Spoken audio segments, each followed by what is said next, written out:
Ladies and gentlemen, good day and welcome to Q3 and 9 months FY 2023 earnings conference call of HDFC Life Insurance Company Limited.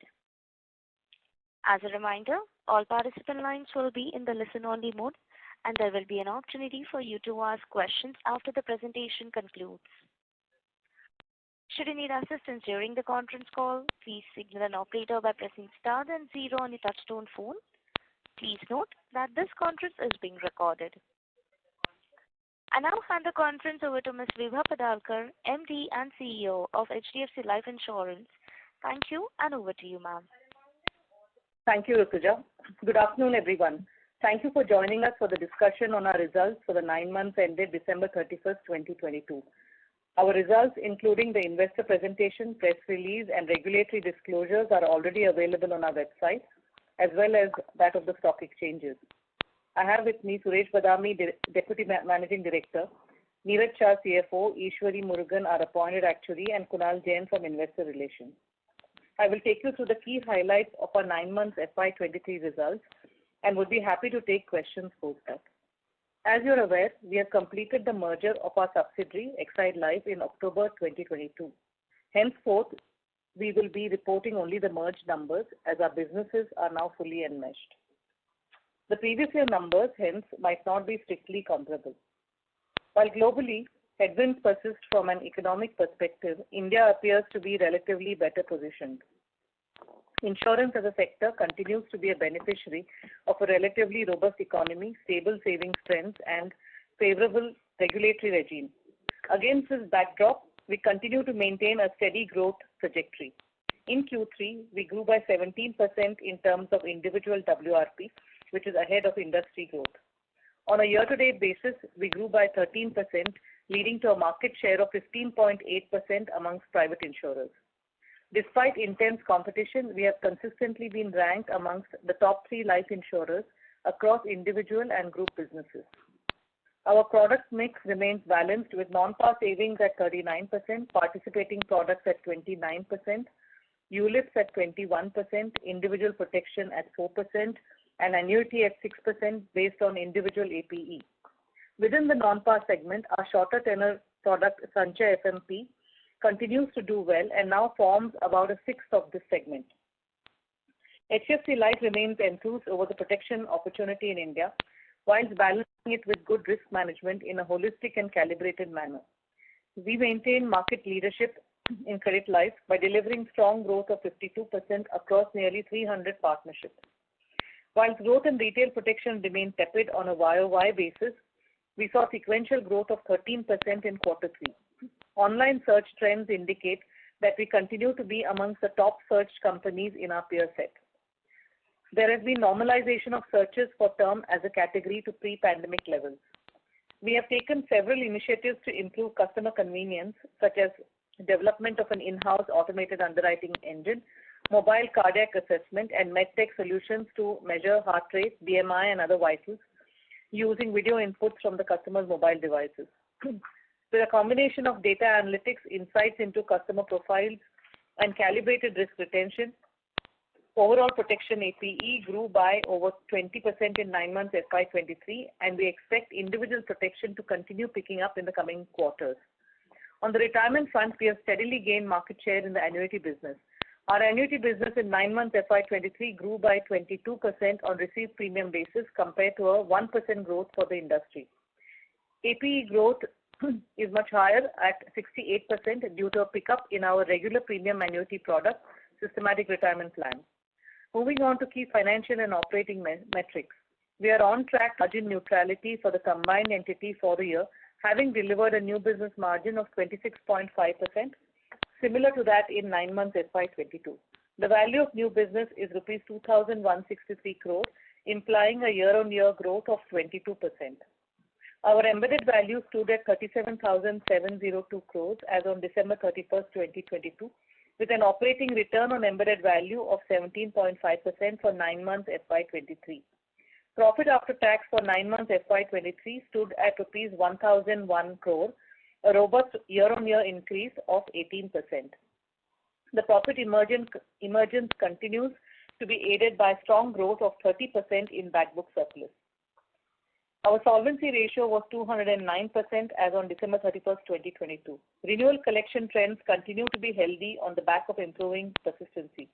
Our 13th and 61st month persistency for limited and regular pay policies stood at 87% and 52% respectively.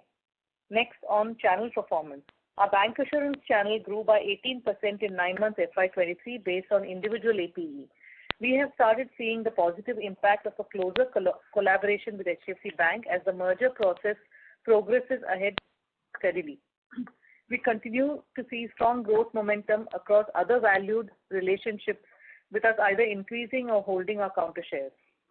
Our distribution network has been growing with time as we build newer, long-lasting partnerships. This quarter, we are pleased to announce our corporate agency partnership with AU Small Finance Bank. We believe AU Small Finance Bank, with its vast presence and a customer base of more than 3 million customers, will further strengthen our efforts and contribute significantly towards financially securing a large number of individuals. We look forward to creating new milestones as we walk ahead together in this journey. We continue to grow well across the board. Our large channels other than HDFC Bank recorded growth of over 20% on a year-to-date basis. We would like to take this opportunity to thank all our corporate agents and bancassurance partners for their continued support. Our agency channel clocked more than 2x company-level growth in individual APE in the 9 months FY23. The share of the channel has increased from 14% to almost 18% in the merged entity. We continue to focus on improving activation and productivity across our base of financial consultants. We expect growth in this channel to be driven by deeper geographic and customer penetration. We are happy to share that the post-merger integration and synergy realization from the combined business is progressing as per plan. This has been demonstrated by achievement of margin neutrality during this period. The newly added distribution partners now have access to HDFC Life's products and digital capabilities. Our subsidiary HDFC Pension Management Company's AUM doubled in less than 17 months to reach the rupees 40,000 crore milestone on 2nd January 2023. For 9 months FY23, HDFC Pension has a market share of 40%, up from 37% last year, with AUM growing by 63%. We are pleased to announce that our subsidiary HDFC International has been granted the certificate of registration to set up a branch in GIFT City by the relevant regulator. The branch will commence business with an operations on receiving other statutory licenses and approvals. On to the tech front.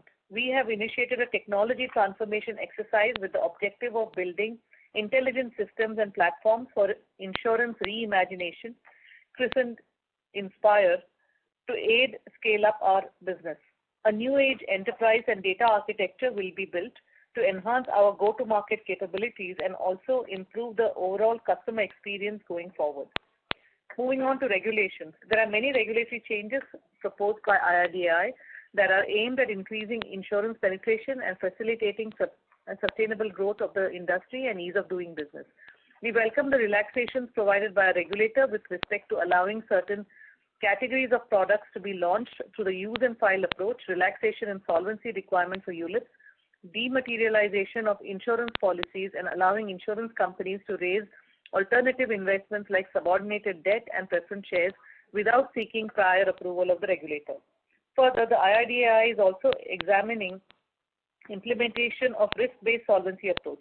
We believe that this will benefit the sector by not just freeing up excess capital deployed, but also ensure capital required is in line with the risk on the balance sheet. We also welcome the changes recommended by Ministry of Finance, including composite license and permission to distribute other financial services products. We believe that such changes can further the overall development of the sector. To conclude, we remain enthused with the growth potential of the sector and are committed to increasing insurance penetration in a meaningful way. The detailed disclosure on our results is available on our investor presentation. We are happy to take questions now. Thank you very much. We will now begin the question and answer session. Anyone who wishes to ask a question may press star and 1 on the touchtone telephone. If you wish to remove yourself from the question queue, you may press star and 2. Participants are requested to use handsets while... There are more than 20 parties in the conference. Ladies and gentlemen, we will wait for a moment while the question queue assembles.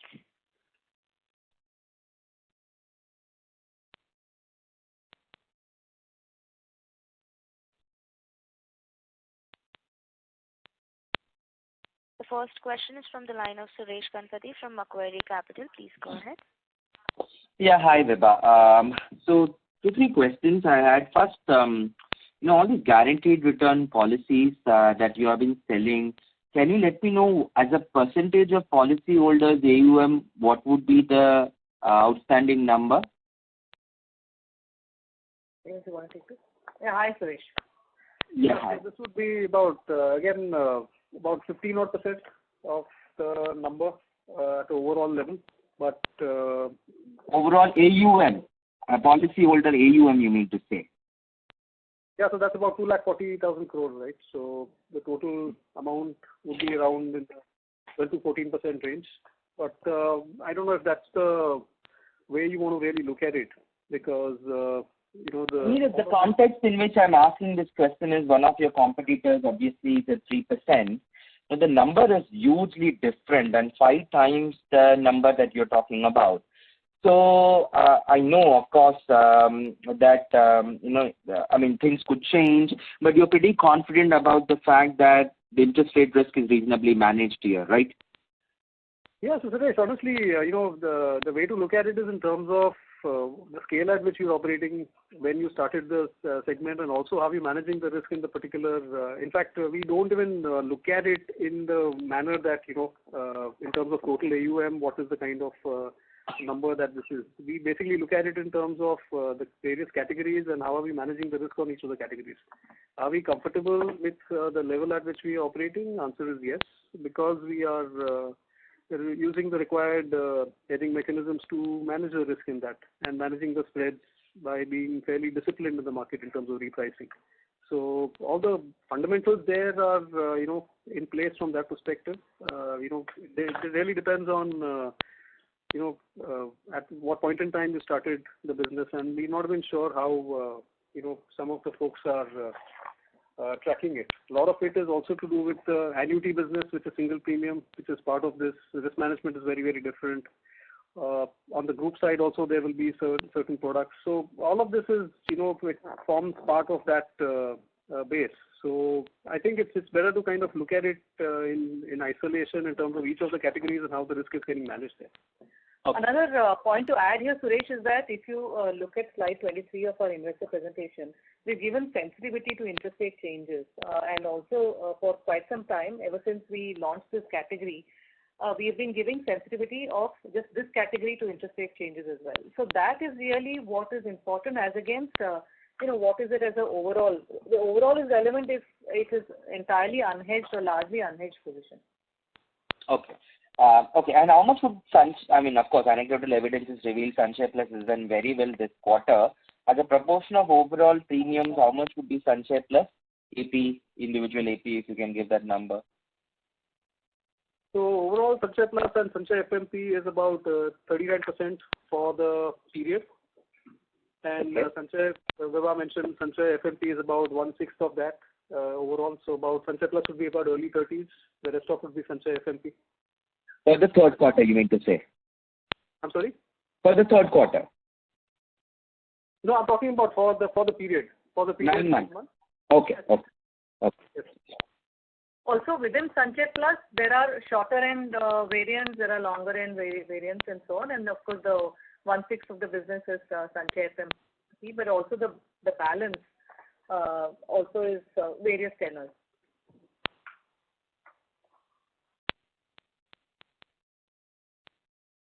Thank you.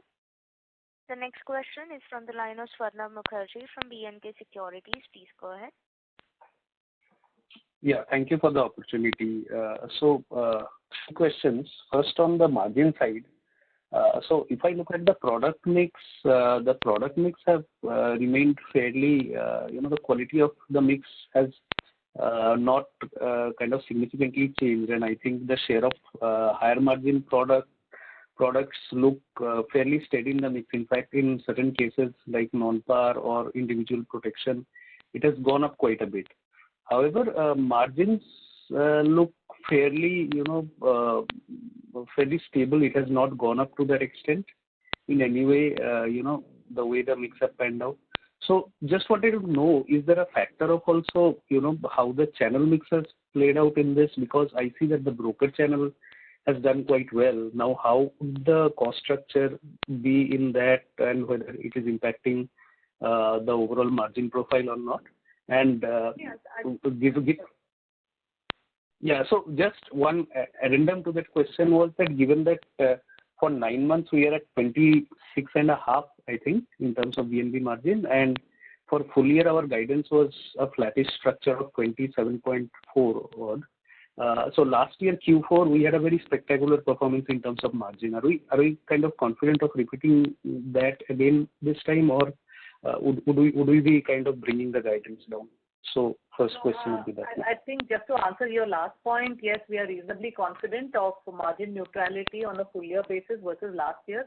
And just to clarify, this will be at a overall consolidated level. Neeraj, you want to take the question on the waterfall? Yeah, so the margin expansion that you see you're referring to is a function of a couple of things. On the product mix side, you've seen that unit link mix for the period has dipped significantly from 26% last year to 21%. And that has been replaced largely by the non-par business on the individual side.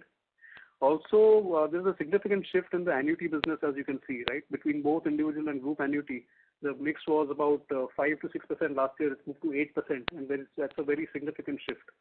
Also, in the other group businesses, the fund business, which is a low margin business, has dipped significantly, and the credit life business has grown at over 50% for the 9-month period, right?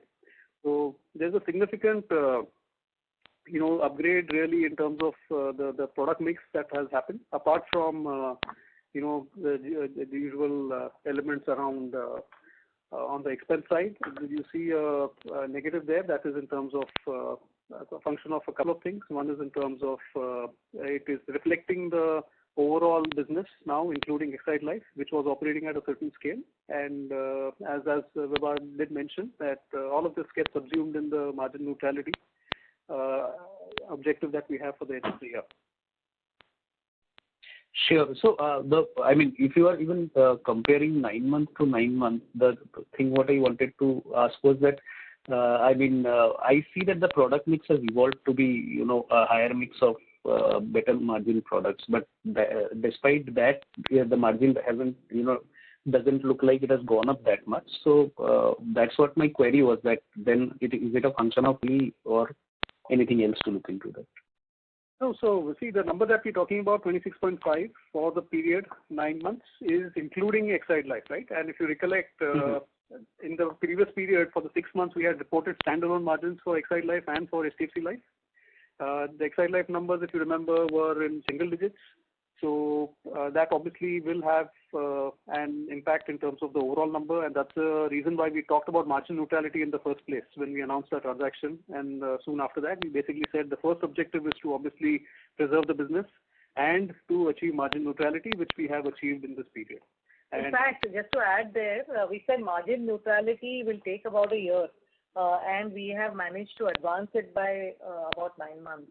So actually, if hypothetically if we were to deconstruct before and after of the merger, then HDFC Life's margin, you're right to say that has gone up, and then offset by Exide Life's margins. But even there, synergy extractions are happening as we speak, and that's why we have been able to deliver margin neutrality sooner than what we had thought it would be possible. Great. That helps. Also, if you could, give some comments on 2 product segments. One is individual protection, and other, I think, group annuity. So, on the growth on these both 2 categories, if you could share some comments on, say for example, individual protection, what kind of products and what kind of channels we are tapping in, or is it ROP or pure term? In group annuity, have we got a sizable tender recently which has helped the book? So some comments on that. Yeah, sure. So see, individual protection continues to trend upwards. So sequentially, we've grown about 13%. NOPs also continue to move upwards. However,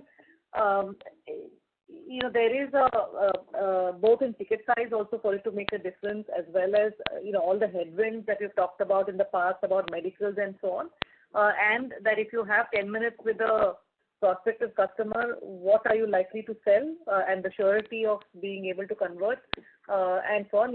While there is a need-based assessment, but at the same time, reality is that protection customer would have to be a little bit more patient and go through hoops, especially if they are slightly of an older age. So you're seeing all of that, but what we are fairly happy about now is that the reinsurer arrangement is now again back in the spirit of partnership. There is learning from both ends. Some of the things that perhaps were difficult for us to reinsure, now there are conversations that are happening. So in that sense, in terms of supply side stability, that has happened. Second is we've raised 2,000 crores of capital. So we are, with the use of analytics, we are seeing, are there certain lives wherein we can take that on our books. Thirdly, what we are seeing is that in terms of digital, in terms of improving our journeys, as well as through our partnerships, can we, and product innovation, how do we continue to make inroads into protection? Suresh, you want to add anything on that? Just to add, I think we've covered it, but we did launch C2P Super as a product this year. It has got us good traction across a lot of our partners. We have obviously, based on the application and a lot of analysis in terms of the risk and analytics and which segment we want to play in, we are slowly increasing our focus in terms of growing the retail protection. Of course, having mentioned that, we continue to ensure that at an overall basis, we are agnostic to both the credit life protection as well as this, which has grown for us at 52%, which allows us to play very sensibly in terms of the overall risk that we are taking on the retail protection. There has been a little bit of a muted response on the customer sentiment, and the overall demands are low in the market. But having said that, our search for HDFC Life remains one of the topmost search names in terms of Google searches. So we do have a brand presence. Our product has had a great presence across some of our key web aggregator platforms as well as our channel partners. We have received fairly good response, and we believe in quarter four we will continue to show the sequential progress which is there. Similarly, on group annuity, I think we have a very, very strong presence. We have a large market share which happens on that, and that segment has grown significantly by almost 50% plus in terms of growth. So, that remains, like we had mentioned earlier, a key focus area for us. 56% actually is the growth that we have seen over last year. And that's the kind of number that we believe we will continue to focus on. There again, we see a large opportunity. In fact, it's not just on group annuity. We are looking at seeing how we can scale up even the open market opportunity on the annuity business. So the OMO opportunity also remains fairly large for us. So I think a combination of product features, we are looking at some other products which can get launched in this. Even in the term product, I think we are now looking at how do we look at products which can probably cater to the higher ticket size and look at how we price. And if you looked at over the last few quarters, we have priced our term product very sensibly as compared to what is the kind of risk that we want to take, and we will continue doing that over the next 2 quarters. Thank you. Ladies and gentlemen, in order to ensure that the management is able to address questions from all participants, please limit your questions to 2 per participant. The next question is from the line of Madhukar Ladha from Nuvama Wealth Management. Please go ahead. Hi, good afternoon, and congratulations on a good set of numbers. First, I remember there's been some commentary around, high competitive intensity, and there has been some share loss in the HDFC Bank channel as well as a result of that. So can you update us, on that part of the business? How is that moving? Are we gaining share again out there? Second, there's a negative variance due to low fixed cost absorption of about 150 crores.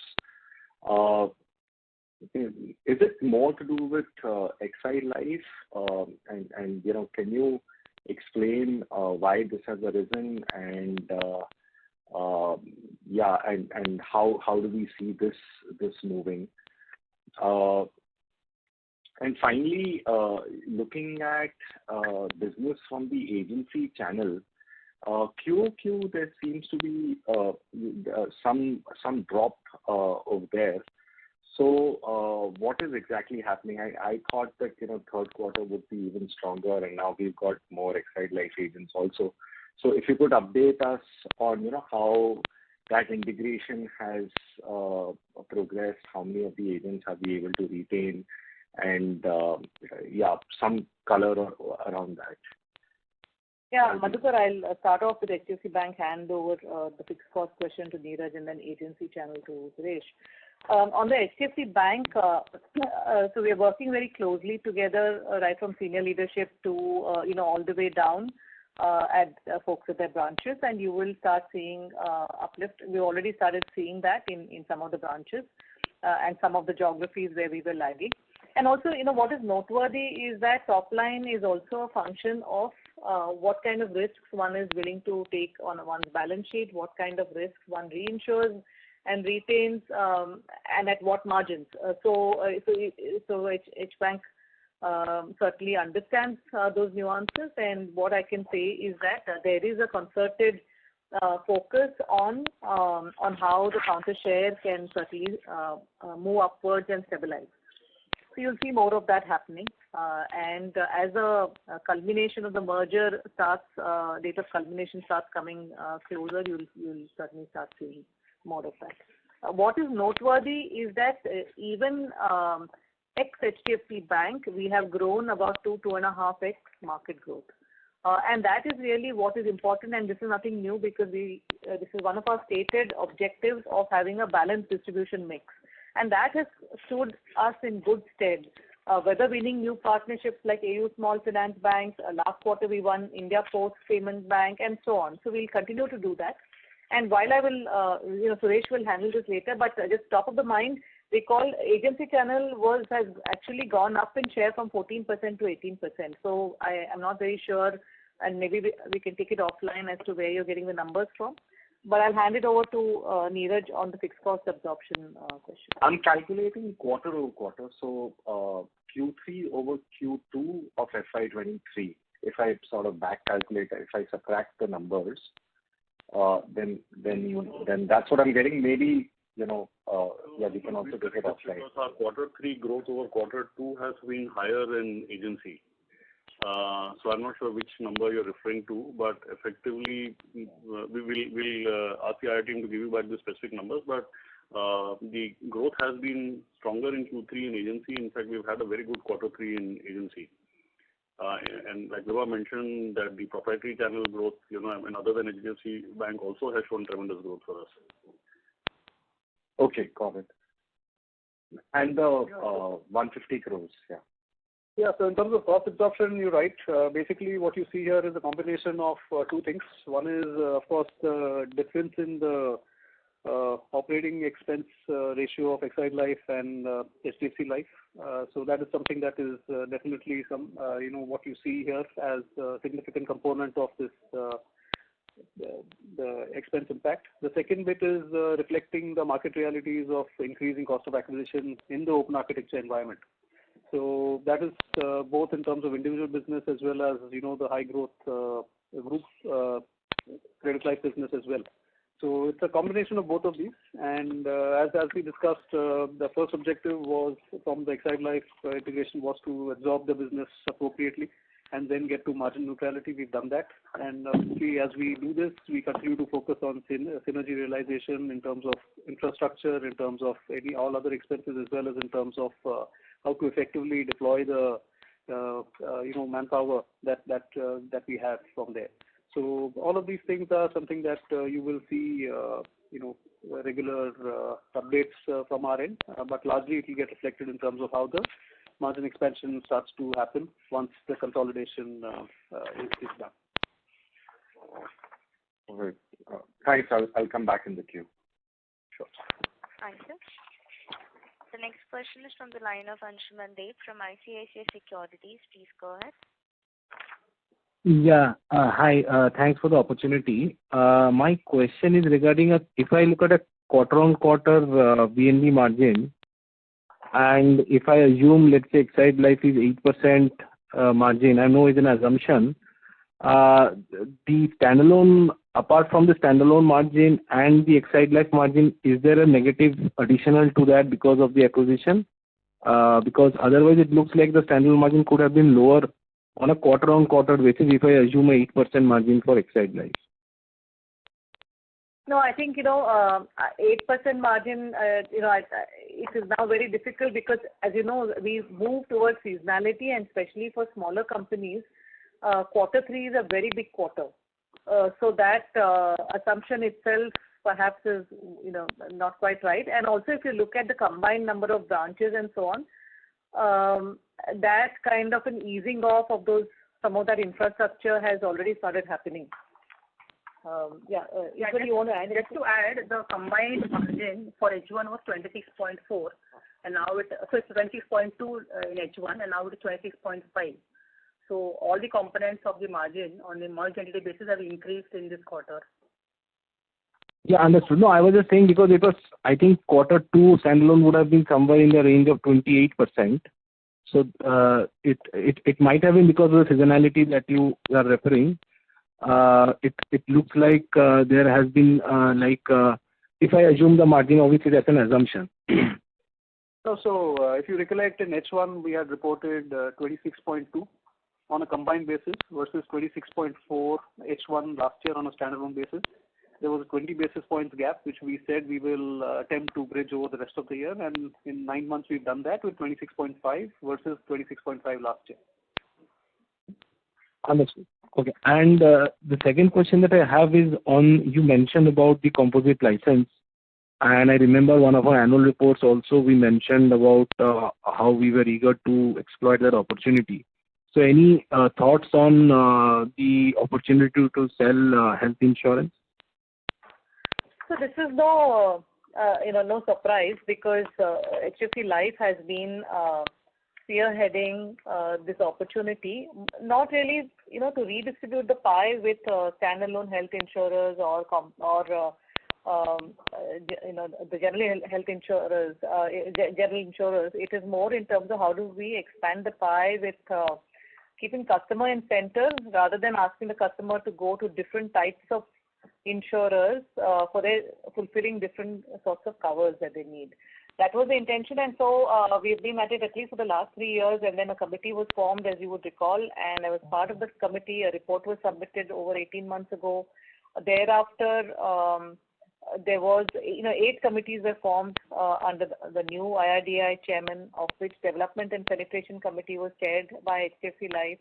And in that report, we did put the suggestion of composite license as a suggestion of being allowed health indemnity from a product innovation and increasing insurance penetration as an objective. So we remain committed on that, and I'm sure all my peers will also be. So it's more in the spirit of joining hands to see how can we deliver more insurance to people, and that is the need of the hour. Thanks a lot. I will get back in the queue. Sure. Thank you. The next question is from the line of Avinash Singh from MK Global. Please go ahead. Yeah, good afternoon. A couple of questions.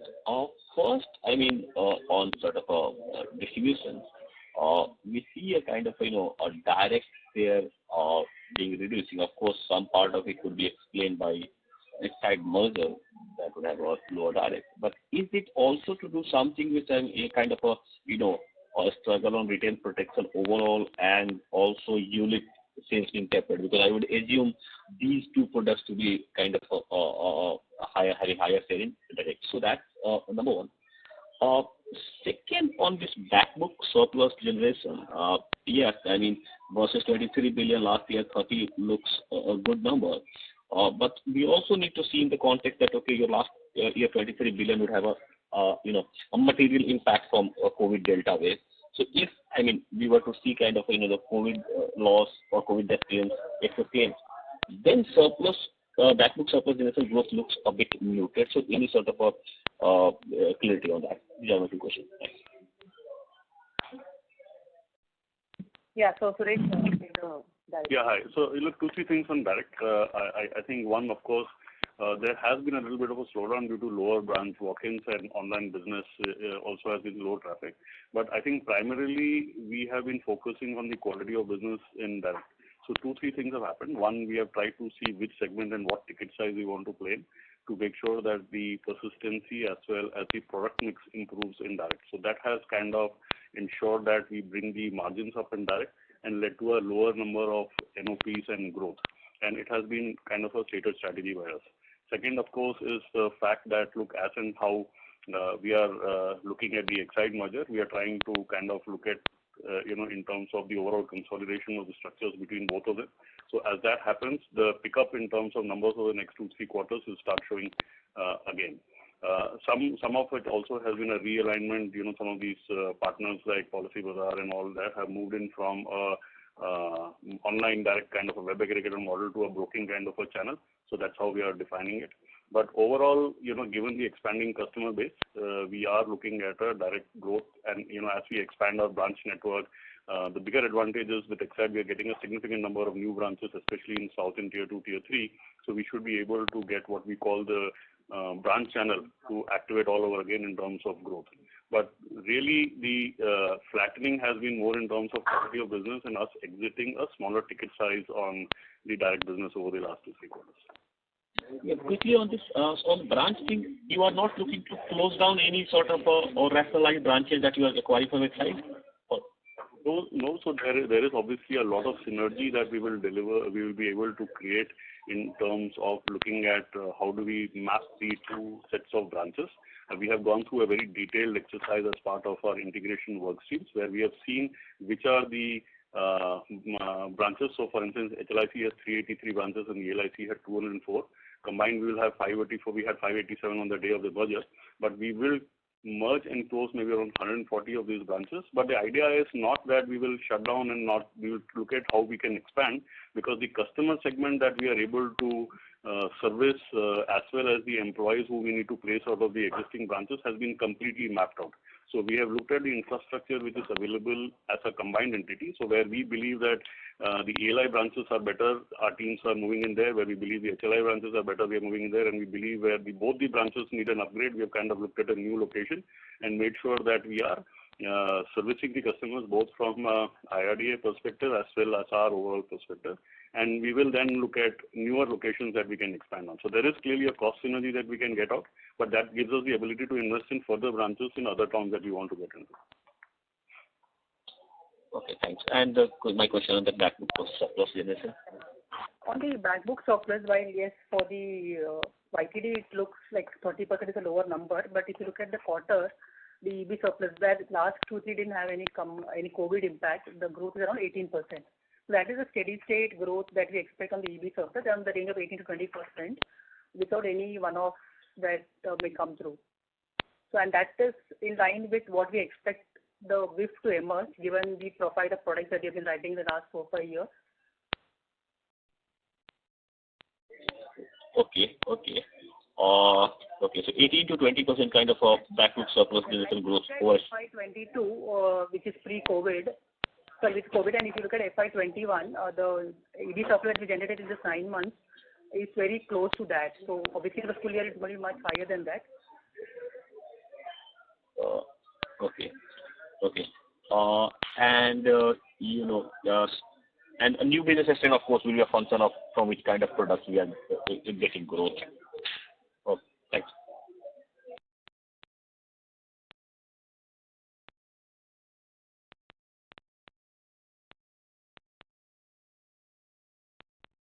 Mr. Avinash Singh, does that answer your question? Yeah. That's clear. Thanks. Thank you. The next question is from the line of Nidhesh from Investec. Please go ahead. Thanks for the opportunity. Firstly, on protection, how are the trends in pure protection ex of ROP? What are the growth trends? And if you can share, what is the share of ROP in the pure retail protection? It's about in the region of 20%, Nilesh, and doing well. But again, we're not going overboard on it. We've been selling it for quite some time now, and we'll continue to do that wherever customer preference is for ROP. And in pure protection ex of ROP also we are seeing the growth. You mentioned 13% sequential growth excluding ROP. So excluding ROP, what could be the growth for Q&Q? Yeah. No, so we don't necessarily track it that way, Nilesh, because with a multiple of 150 on ROP, that also is pure protection the way we see it. So whether it's limited pay, regular pay, or ROP, overall, this is the sequential growth that we're speaking about. We kind of seeing that across the segments. It's not that our ROP proportion has been in the 15-20% range for the past 2 to 3 quarters. So it's not that segment has exploded in any big way. It is definitely becoming more meaningful, but in a gradual manner. So this whole sequential growth that we're seeing is something that we are seeing across each of the categories. Sure. Thank you. And secondly, what is our share? How much of our APE is coming from HDFC Bank for 9 months and third quarter? About 45 to 47% is coming from HDFC Bank In individual business. Okay. Thank you. That's it from my side. Thank you. The next question is from the line of Sanket Godha from Spark Capital. Please go ahead. Thank you for the opportunity. Viva, you said in the call that we are closely collaborating with HDFC Bank. So in that context, just wanted to understand that last year we paid around 1130 crores as an advertisement spend at HDFC Bank branches or ATMs. So do we see this number to grow at a rate which is substantially lower or in line with the APA growth, which was not the case last 4-5 years? So just wanted to understand that could be potentially a lever for margin expansion going ahead. So when you say closer collaboration, it is market share or cost or what exactly you mean to say in that sense? See, right now, given that the merger is yet to be consummated, it is still in terms of working together, but not into deep strategic level conversations when they become our parent and sit at the board level, strategize with us and so on. Right? Those are conversations perhaps for another day. But right now, it is more in terms of how does our counter share stabilize, because ultimately when you're competing with unlisted players, there is like I said, top line is often a function of how much risk one is willing to underwrite, how strong are one's underwriting practices, and what is that at what cost, right? So some of that calibration is what I was referring to. Other things in terms of what is the cost of business and so on, I think the very fact that no insurer today that holds more than 50%, no bank that holds more than 50% has even, does not have open architecture at all. Forget about even commercials. Mm-hmm. So I think those sorts of things are more strategic level discussions which will follow. And some of these costs will also be based on how HDFC Bank expands. Their number of branches is going to increase by almost 700. We would want to make sure the visibility of our products is across all these branches. So, some of them will grow in tandem and also, and then it is a product which is fairly competitive and we need to ensure visibility across all their branches. Got it. But have you seen the counter market share at the counter increase since the announcement of merger has happened? We are beginning to see in a lot of geographies. Okay, fair point. And second question is more on data keeping. So the economic variance number of 1160 odd crores. So can you break it down into how much was driven by debt and is there any impact of equity on that 1160 odd crores? Ishwari. It is mainly coming from the increase in the yield curve at the short end. If you see the yield curve from 1 year to 5 year has increased in the range of 1 to 2.25%, average about 1.6%. And if you look at the sensitivities, for 1% increase in interest rate, the EV falls by around 2%. And for the average of 6%, the EV has fallen by around 3% odd, which is about 1,030 crores. And the balance is from the equity volatility because of the lower equity returns during the 9 months. We have some negative impact of 125 crores. These are the broad reasons for the negative investment variance. Sure.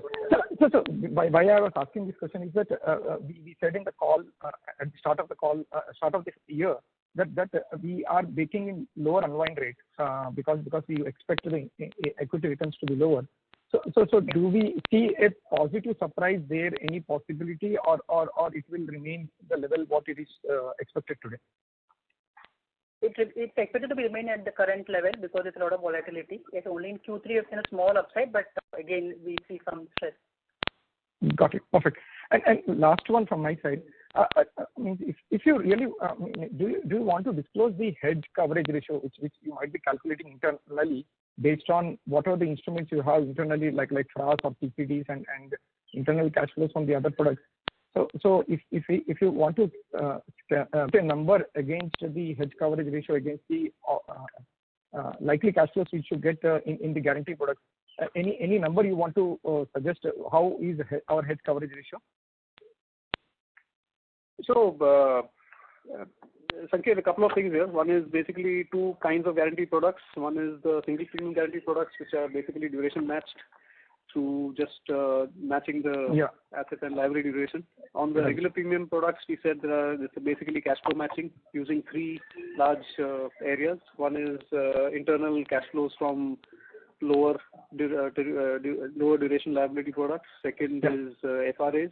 Third is partly paid bonds, and then some sort of GSEC stripping. So these are three or four components that we use.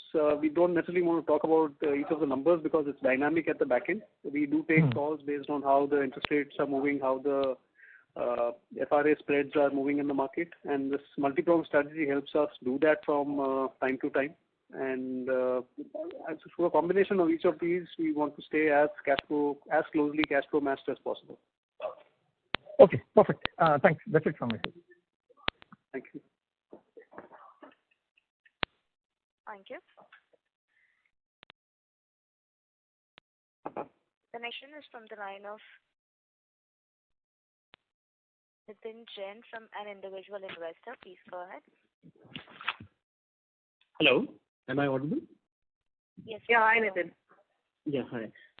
So thank you for the opportunity. So my question is, you mentioned that company has achieved margin neutrality in the 9 months FY23. So will this continue going for the full year? Because for FY22, the VNB margins were north of 27%. So can we expect to maintain margin neutrality for the full year as well? Yeah, based on trends that we are seeing right now, don't see any significant threats, all things being equal on the economic front. Right, and this will be on a consolidated basis, right? Yes. Okay. And just a follow-up to that, although the pre-merger numbers are not disclosed in the press release, will it be possible to share the VNB margins pre-merger? No, so that's the point that I made in my comments, that actually it's not that we have it and we're not disclosing it. Everything is completely enmeshed. So it's not, for example, that they had a broking business or they had some other business and we didn't have it. Whatever they had, we had. So it's all, management teams are now all, the hierarchy has been collapsed, locations have been collapsed, like Neeraj mentioned, branch rationalization has happened. So, even internally now we call it Bangalore office and Mumbai office. So there isn't even, and there are people movements completely fungible. Even at senior executive management team, we have representation, and so on. So we just don't track that anymore. Okay, so just in terms of qualitative comment, have you seen an increase in the pre-merger VNB margins QOQ? Definitely, yes, absolutely. And that's why our earlier estimates were that it would take earliest 12 months and maybe a little bit more for us to get there. But we've been able to deliver this in a much earlier, almost 3 quarters earlier. Okay, perfect. Thank you so much. Yeah, thank you. Thank you. Ladies and gentlemen, please limit your questions to one per participant. The next question is from the line of Shyam Srinivasan from Goldman Sachs. Please go ahead. Thank you for taking my question and good evening. Just first one on composite license, just going back, which are the areas that you think you will show more priorities on? Is it like health insurance? Could there be organic or inorganic options that you will look at?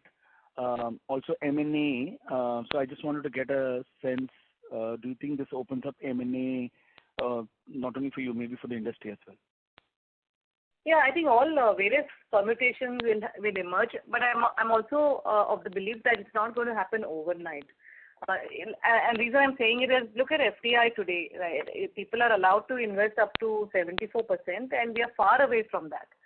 So just because there's an enabling provision, some of these things are group level decisions. There are capital allocations. There are multiple companies in the group. There are different valuations, costs, tax, because taxation aspects are very different. And the horizon is very different for a life company versus general company.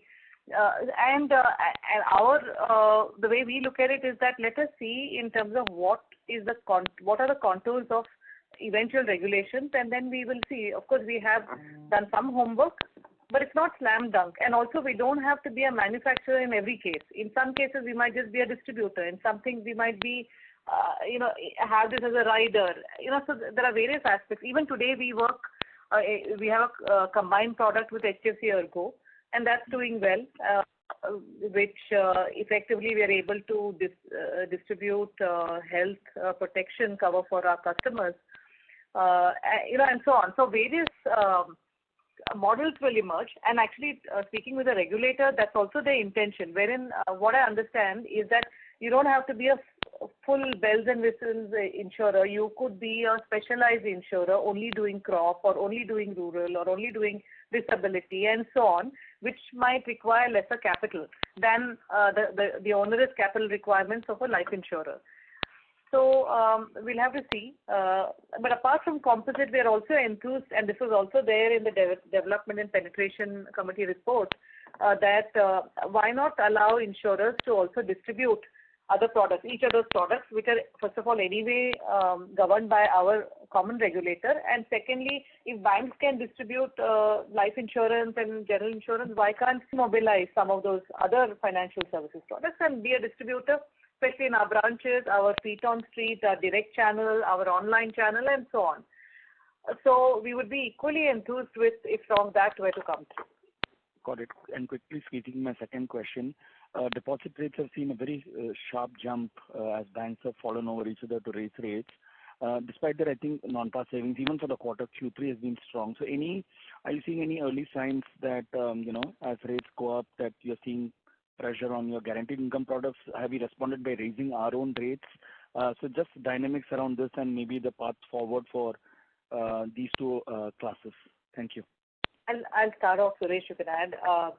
So like we mentioned last quarter, when there was a lot of questions in terms of what's going to happen because deposit mobilization, and we put the numbers into perspective, wherein it is less than 2% in terms of new mobilization and about 0.2, 0.3% if you include the back book of banks. So that is number one. Number two is that, these non-par Sanchay Plus category products, which now has been born, has caught the imagination of people and how they're able to do asset allocation in terms of their savings from some portion might be for liquidity purposes in bank fixed deposit.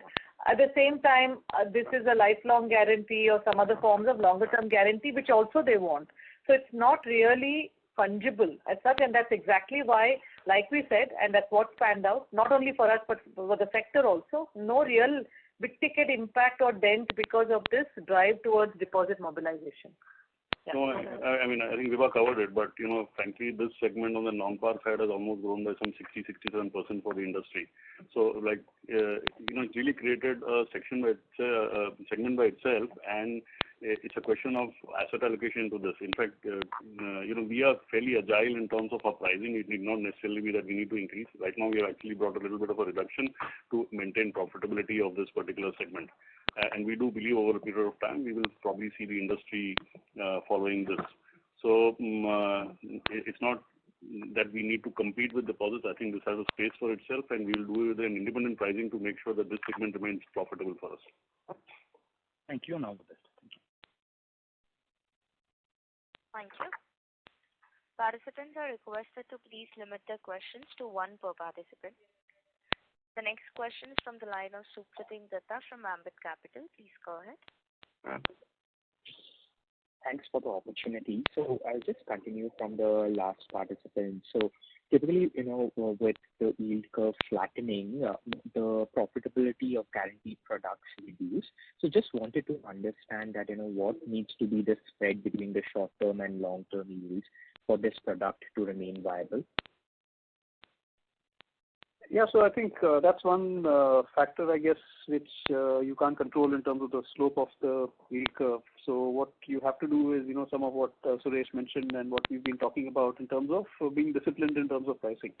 Whether it's the annuity product or it's the regular premium guaranteed products, you largely, first of all, ensure that your risk management is appropriate in terms of matching your cash flows especially for the regular premium products, and duration match for the single premium products. That's something that's top priority.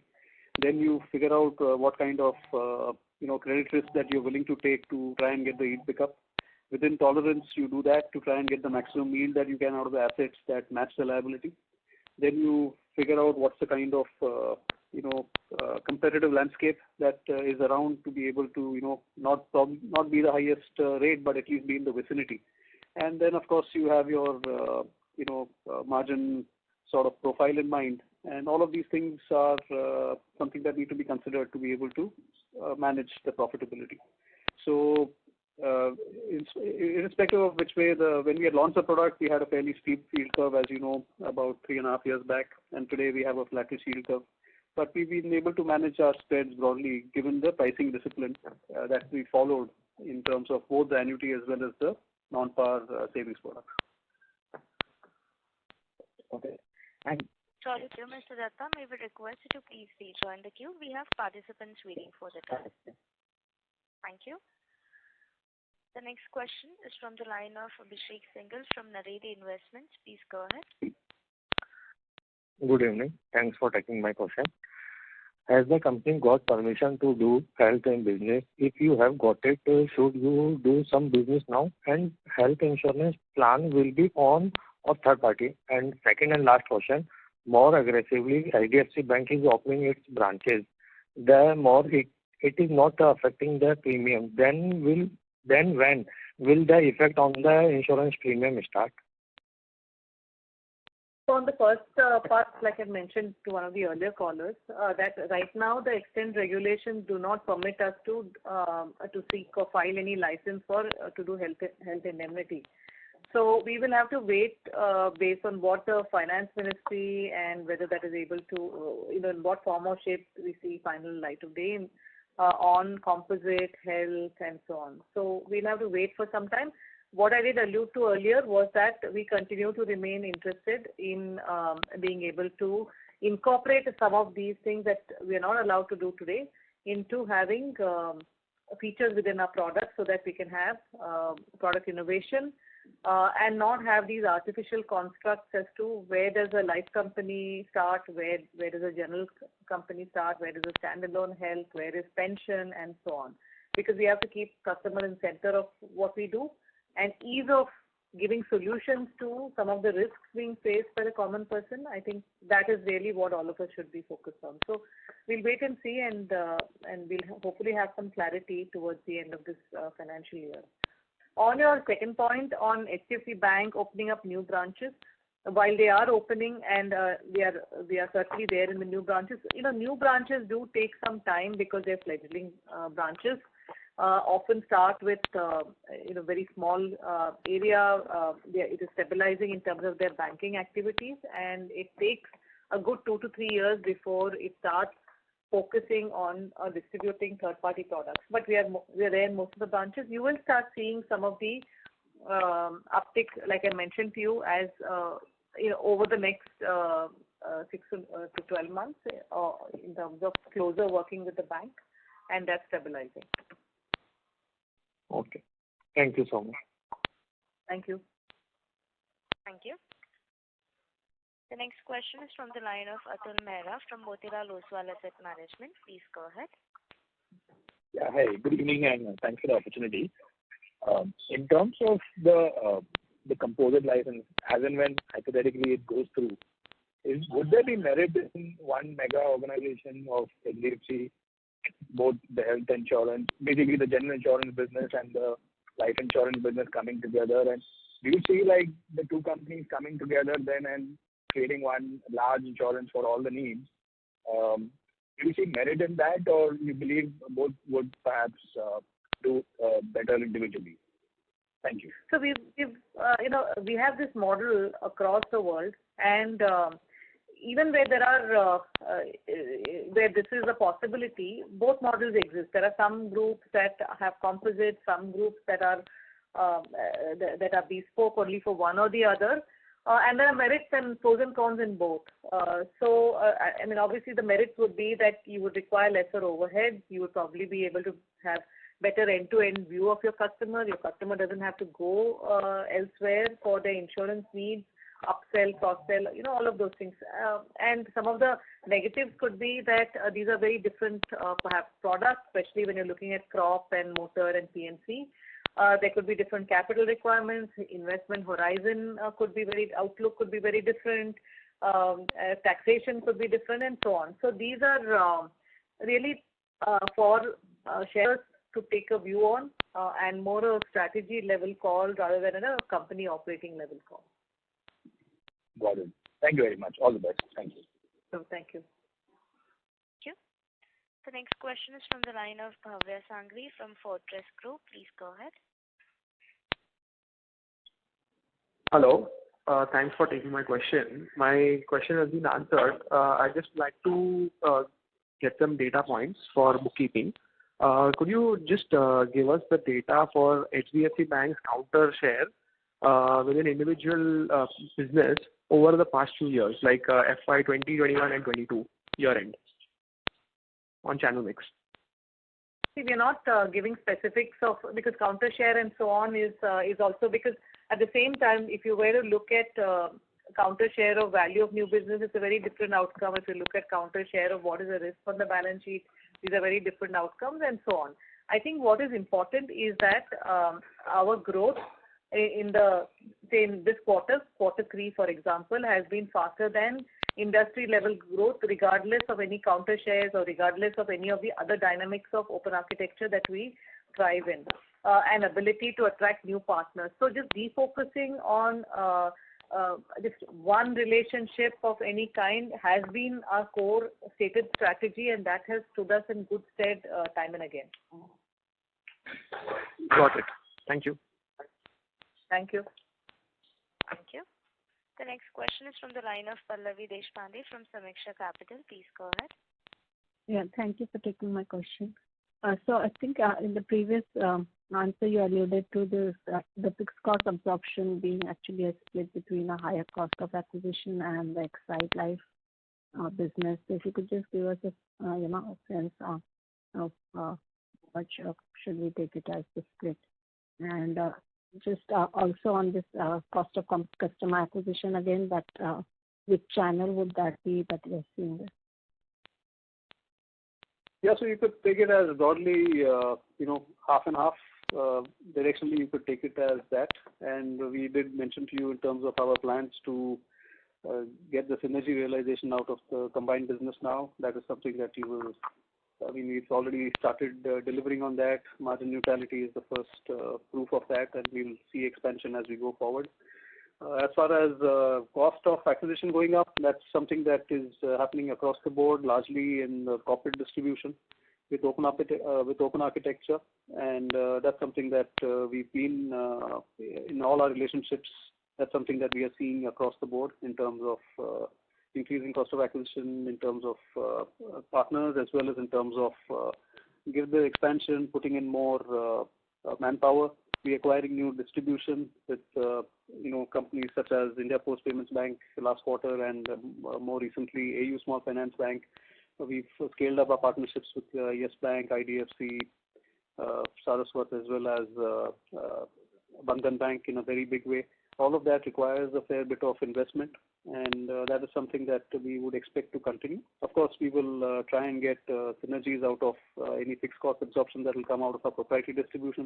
That's the reason why we want to continue growing that to get more fixed cost leverage. But as far as corporate distribution is concerned, we do see this investment continuing as we go forward. And our margin realization, VNB growth, as well as cash generation through PAT is something that would happen after absorbing all of that. Right. So the fixed cost absorption fixed side, is that over? We see more impact of that in the fourth quarter. So that's something that is baked in. We will obviously keep chipping away at that as we go forward. Thank you so much. Yeah. Thank you.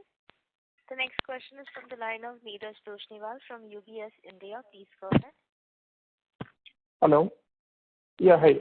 So wanted some sense on life beyond FY23 post-margin neutrality. How do we see AP, VNB, and kind of growth we are pegging in after? Because we are seeing some green shoots in terms of HDFC Bank coming back, agent productivity improving, mix improving, protection probably coming back. So just wanted your sense how we are factoring in, what kind of growth we can gain. Yeah, hi. So we should grow. We should be back on track to grow faster than the industry. And all our channels should do well. We've demonstrated, and was there in my comments about banks, all our other bancassurance partnerships doing very well, and agency being 2x our company level growth. So we expect that trend to continue, and also the distribution synergies to kick in with the merger, especially in some of the geographies which were not wherein we were not really focused on. So that should come through. And also in terms of profitability, we should continue to inch upwards and deliver about VNB in the range of about 18 to 20% growth. Okay, and anything on persistency, given we have been delivering improvement on persistency for quite some time, do the levers still available, or only in ULIP probably we are lagging, and is it on actuals in EV right now, or we have some assumption change, capacity bandwidth available? How one should think about it? So right now we're tracking well. What is also noteworthy, I think, is when we talked about margin neutrality, we have also reached close to neutrality on 13-month persistency, despite, as you know, Exide Life being much lower. And as we write new business of,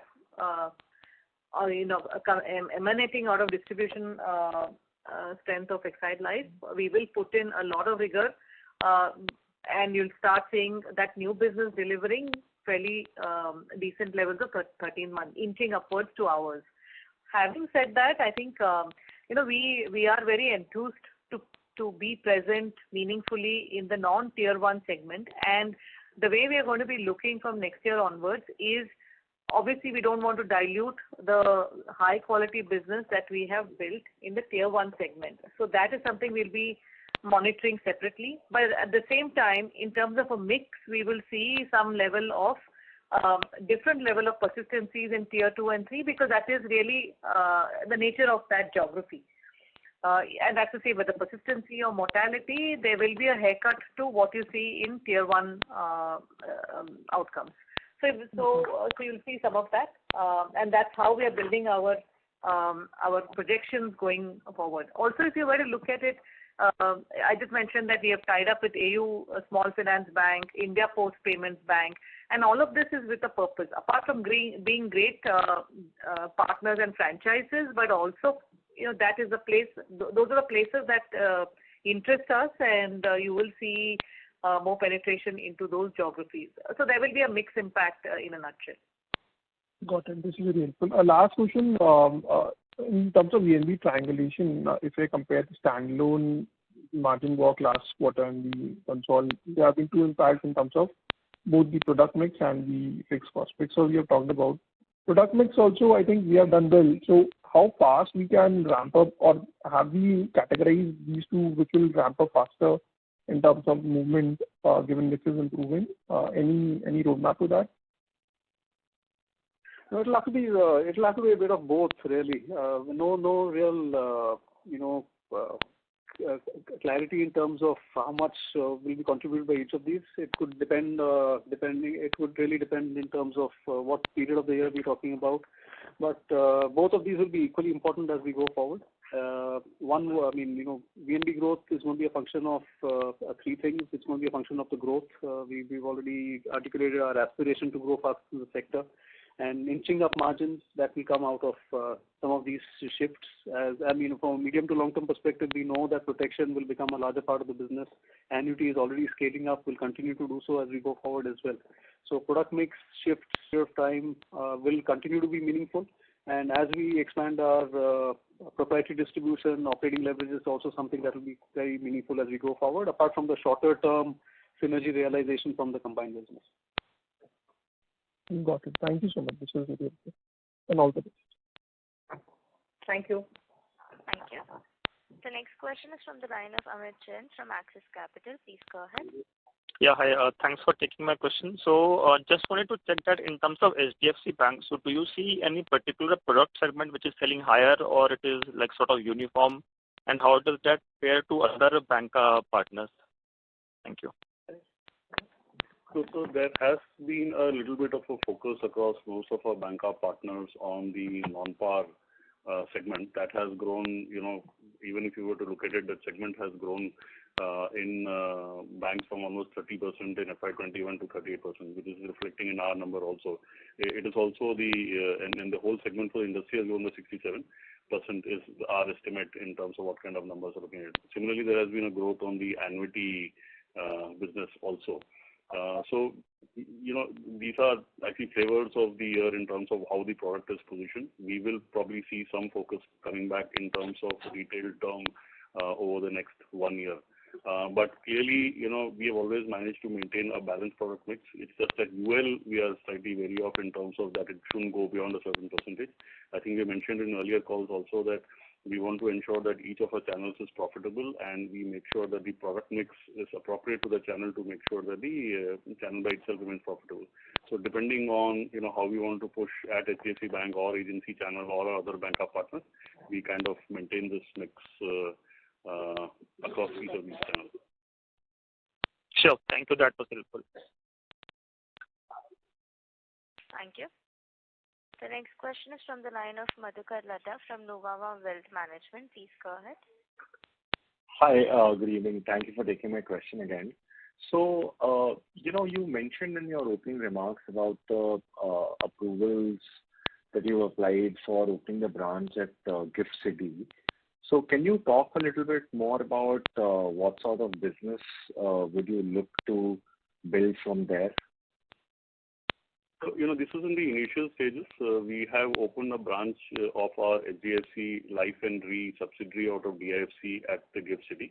We have a distinct advantage in terms of being able to operate as a branch and in some sense a lead into the market. We are evaluating our product strategy, but we are looking at dollar-denominated products, whether it's in terms of health, whether it's in terms of education, or whether it's in terms of annuity. We have certain frameworks in mind, but we are still waiting for the overall guidelines to emerge from the regulator there. Once the guidelines have fallen into place, we will confirm which products we would want to launch.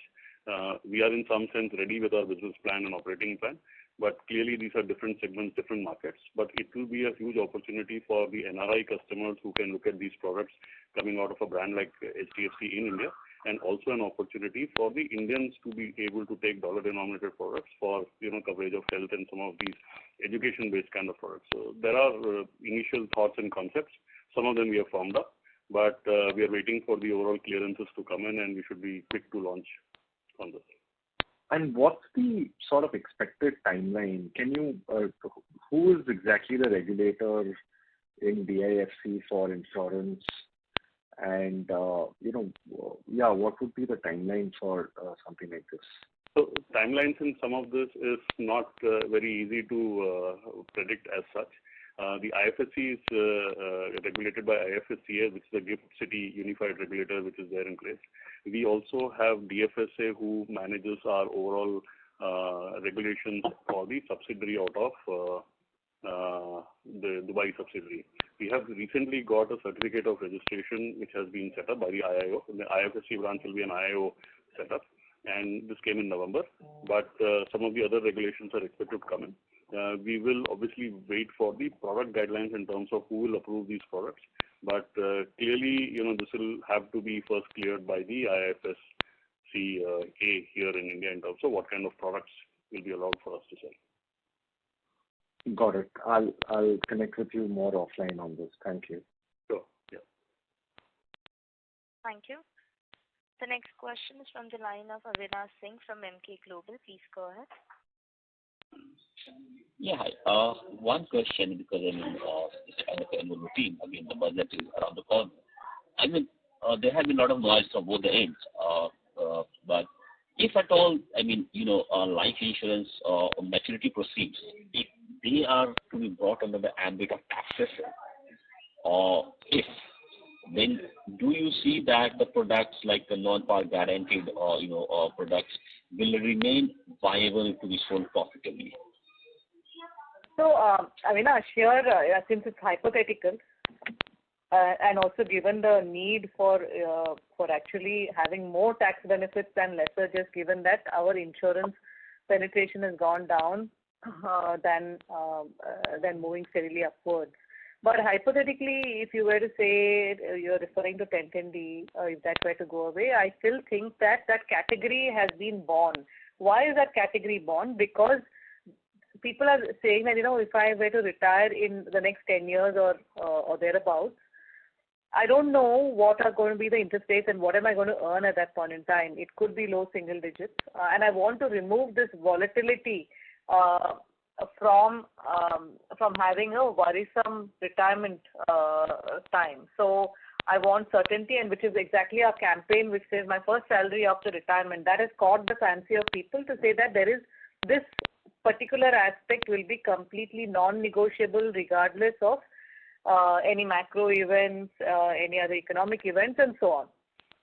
So it is lesser to do with tax. Yes, one has to be competitive on IRR, so with that is something we have to see. But this birth in category is not a tax-led demand, but more in terms of having certainty of cash flows when one is in the retirement phase or later on in life. Yeah, that's sort of what I said. That the question is kind of a scenario. On the annuity side, anyway, annuity is taxable, so I understand that part. I was sort of a bit on this non-par guarantee, like a Santa Claus or offered by peers, where of course that maturity proceed being tax-free. That particularly for the affluent class who are in the higher tax bracket, it makes a lot of sense. Fine. Of course, it's hypothetical, and I do agree with you that definitely it makes sense to tax. Yeah. Thanks. Thank you.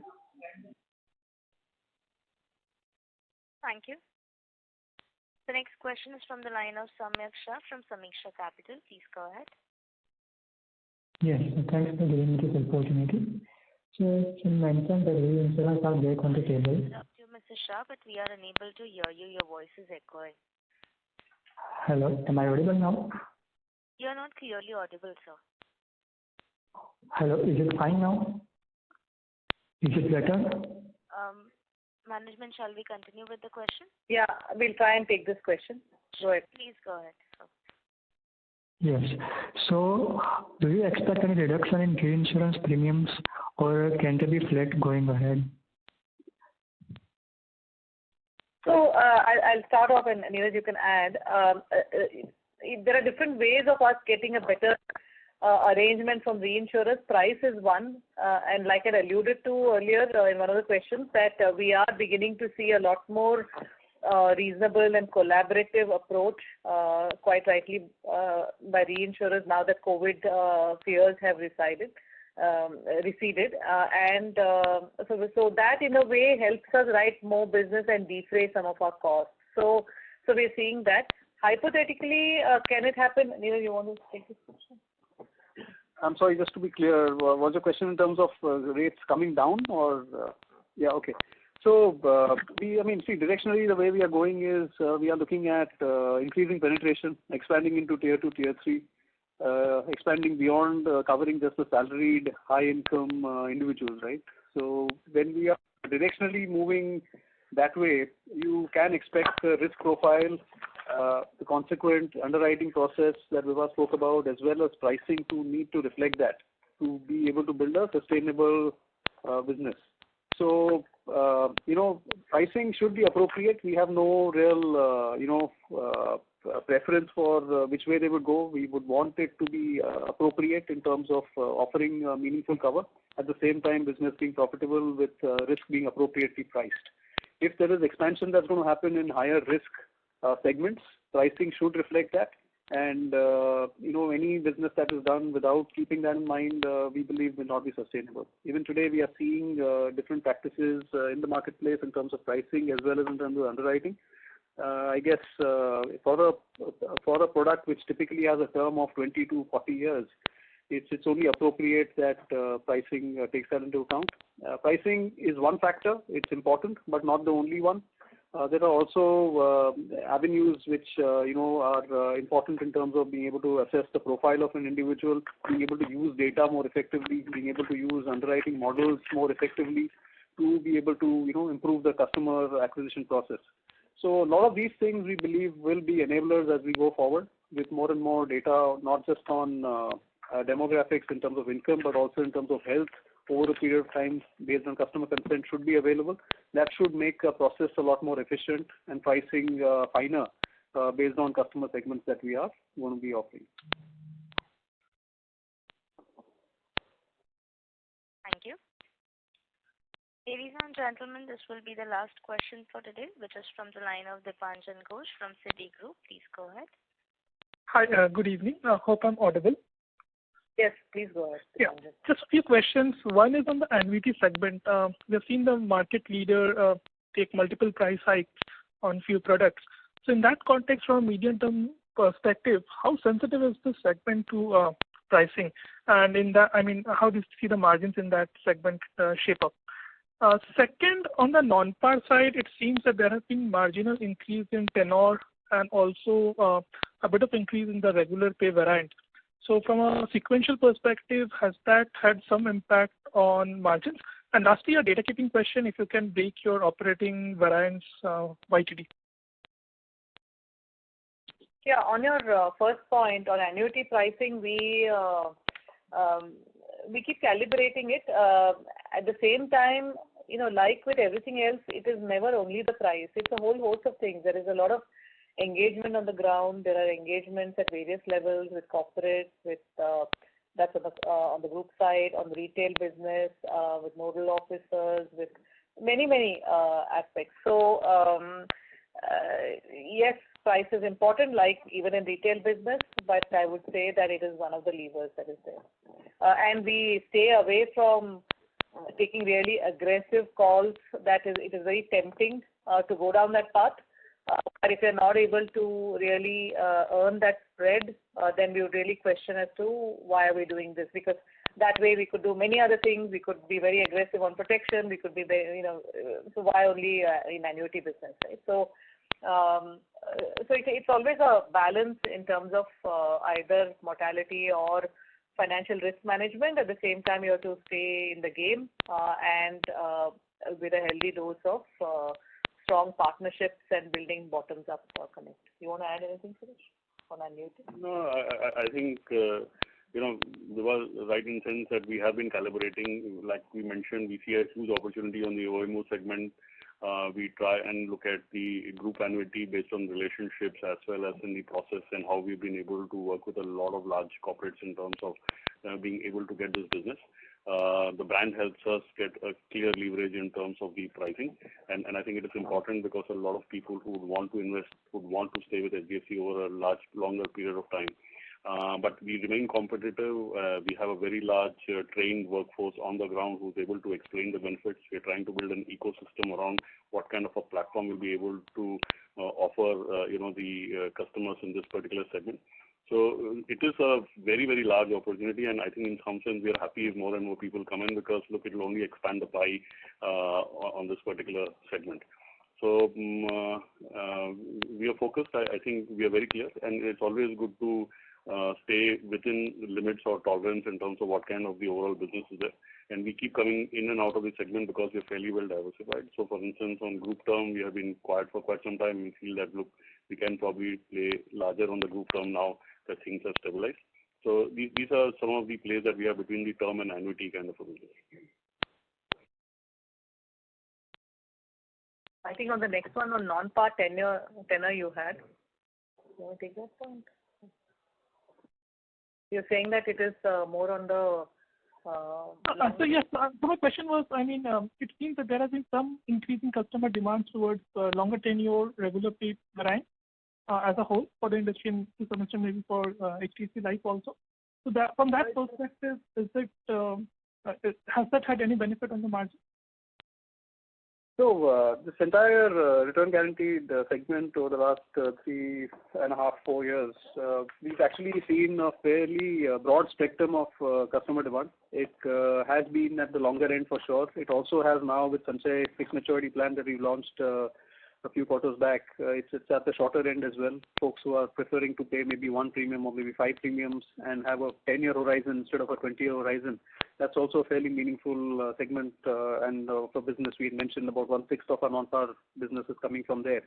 And also within at the longer end, also there are preferences for either taking bullet payments or lump sum payments, or some preference for taking income over a extended period of time.